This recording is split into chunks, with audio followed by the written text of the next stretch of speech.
ಸುಮ್ಮನೆ ಒಂದು ಆಟ ಆಡೋಣಮ್ಮ, ಸಮಯ ಕಳೆಯಕ್ಕೆ. ಇದರಲ್ಲಿ 10 ಚೀಟಿ ಇದೆ. ಈ ಚೀಟಿಯಲ್ಲಿ 0 ಇಂದ 9ವರೆಗೂ 10 ನಂಬರ್ ಇದೆ. ನಾನು 2 ಚೀಟಿ ತೆಗಿತೀನಿ.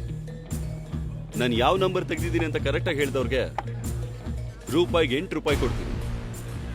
ಆದರೆ 2 ನಂಬರ್ ಕರೆಕ್ಟಾಗಿ ಹೇಳಿದವ್ರಿಗೆ ರೂಪಾಯಿಗೆ 80 ರೂಪಾಯಿ ಕೊಡ್ತೀನಿ.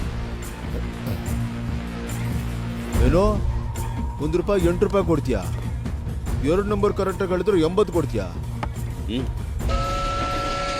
ರಮೇಶ್ 4, ಭಾಸ್ಕರ್ 7, ಜಗಪತಿ 3. ಪುಟಿ ಬರೆಯಮ್ಮ.